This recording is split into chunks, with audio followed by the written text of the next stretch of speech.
বিদ্যুৎ বিল দেওয়ার জন্য আর আপনাকে বিদ্যুৎ অফিসে গিয়ে লাইনে দাঁড়িয়ে বিলটি দিতে লাগবে না। এখন থেকে আপনি ঘরে বসেই নিজের মোবাইল ফোনটি দিয়ে আপনার বাসাবাড়ির অথবা দোকানের বিদ্যুৎ বিল ঘরে বসে পরিশোধ করতে পারবেন। বিদ্যুৎ বিল আপনি অনেকভাবে দিতে পারবেন, তবে আমি আপনাদেরকে বিকাশ দিয়ে দেখাচ্ছি কিভাবে আপনি বিকাশ ব্যবহার করে বিদ্যুৎ বিল পরিশোধ করবেন। এখানে দেখতে পাচ্ছেন আমার ফোনে বিকাশ অ্যাপটি ডাউনলোড করা আছে। অ্যাপটি ওপেন করলাম। অ্যাপটি ওপেন করার পর অবশ্যই আপনি আপনার যে নাম্বারে বিকাশ অ্যাকাউন্ট খোলা আছে ওই নাম্বারটি দিয়ে বিকাশ অ্যাপে লগ ইন করে নেবেন। তারপর এখানে দেখুন পে বিল অপশন আসছে, এখানে ক্লিক করবেন। তারপর এখানে দেখুন বিদ্যুৎ অপশন আছে। আমরা যেহেতু বিদ্যুৎ বিল পরিশোধ করব এই জন্য বিদ্যুৎ অপশনে ক্লিক করব। ক্লিক করার পর নিচের দিকে অনেকগুলো অপশন শো করবে। এখানে দেখতে পারবেন বাংলাদেশে যে সকল বিদ্যুতের লাইন আছে সেগুলোর নাম দেখাবে। আপনার বাসাবাড়িতে যে বিদ্যুতের লাইনটি আছে সেই নামটি আগে খুঁজে নেবেন। বেশিরভাগ গ্রাম এলাকায় পল্লী বিদ্যুতের লাইন থাকে, আর শহরের ক্ষেত্রে নেসকোর লাইন দেখা যায়। যাই হোক, আপনার বিলের কাগজে দেখতে পারবেন আপনার লাইনটি পল্লী বিদ্যুৎ না নেসকো, সেটা এখানেই লেখা আছে। যদি পল্লী বিদ্যুৎ হয় সেক্ষেত্রে আমরা এখানে দুটো অপশন পাবো, একটা প্রিপেড, অন্যটা পোস্টপেড। প্রিপেড হচ্ছে অনেকটা মোবাইল রিচার্জ করার মতো, আপনি যত টাকা রিচার্জ করবেন তত টাকা আপনি বিদ্যুৎ ব্যবহার করতে পারবেন।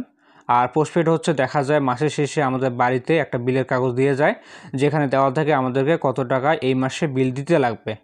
আশা করি বুঝতে পেরেছেন। এখান থেকে আমি পল্লী বিদ্যুৎ পোস্টপেড এটা সিলেক্ট করলাম। এরপর আছে বিলের সময়সীমা, আপনি এখানে ক্লিক করবেন। আপনার বিলের কাগজে দেখবেন যে বিলের মাস দেওয়া আছে, ওখানে যে মাসটি দেওয়া আছে ওই মাসটি এখান থেকে আপনি সিলেক্ট করবেন। এরপর আছে SMS অ্যাকাউন্ট নাম্বার, এটা আপনারা বিলের কাগজে পেয়ে যাবেন। যদি বুঝতে না পারেন তাহলে এখানে স্যাম্পল দেওয়া আছে, এখানে ক্লিক করবেন। ক্লিক করার পর এখানে একটা বিলের কাগজ দেখতে পারবেন। এখানে প্রতিটা বিষয় মার্ক করে দেখানো আছে। ঠিক এইভাবে আপনার বিলের কাগজে আপনার বিলের অ্যাকাউন্ট নাম্বার পেয়ে যাবেন। আপনার বিলের কাগজে যে অ্যাকাউন্ট নাম্বার দেওয়া আছে ওই অ্যাকাউন্ট নাম্বারটি এখানে বসাবেন। তারপর পে বিল করতে এগিয়ে যান, এই অপশনে ক্লিক করবেন। এখানে দেখতে পাচ্ছেন স্ট্যাটাস আনপেড দেখাচ্ছে, তার মানে এখনও বিলটি পরিশোধ করা হয়নি। সেই সাথে এটাও দেখতে পারবেন আপনার বিল দেওয়ার সবশেষ তারিখ কবে। এখানে সবথেকে গুরুত্বপূর্ণ বিষয় হচ্ছে আপনার বিলের কাগজে যত টাকা বিল এসেছে এখানেও তত টাকা দেখাচ্ছে কি না এটা আগে মিলিয়ে দেখবেন। যদি সব কিছু ঠিকঠাক থাকে তাহলে পরের ধাপে যেতে ট্যাপ করুন, এখানে ক্লিক করবেন। এখানে দেখতে পাচ্ছেন বিলটি আমাদেরকে দিতে এক্সট্রা কোনো টাকা খরচ করতে হচ্ছে না। এরপর এখানে আমাদের বিকাশের পিনটি বসাবো। তারপর পিন কনফার্ম করুন, এখানে ক্লিক করবেন। এরপর পরের ধাপে যেতে ট্যাপ করুন, এখানে কিছুক্ষণ ট্যাপ করে ধরে রাখবেন।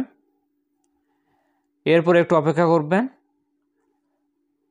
আমাদের বিলটি পরিশোধ করা হয়ে গেছে। এরপর আমরা আমাদের বিলের রিসিপ্টটি ডাউনলোড করব, তার জন্য পরবর্তী অপশনে ক্লিক করবেন। এরপর এখানে দেখুন রিসিপ্ট ডাউনলোড করুন, এখানে ক্লিক করবেন। তারপর আপনাকে ফোনে যে কোনো একটা ব্রাউজারের মধ্যে নিয়ে যাবে এবং দেখতে পারবেন আপনার রিসিপ্টটি ডাউনলোড হয়ে যাবে। এটা আপনি সংরক্ষণ করে রাখবেন। এটা আপনার বিল দেওয়ার প্রমাণ হিসাবে থেকে গেল। যাই হোক, এভাবে আপনারা ঘরে বসে আপনার বিদ্যুৎ বিল পরিশোধ করবেন। বুঝতে অসুবিধা হলে কমেন্ট করবেন। দেখা হচ্ছে নতুন কোনো ভিডিওতে। সকলে ভালো থাকবেন, ধন্যবাদ।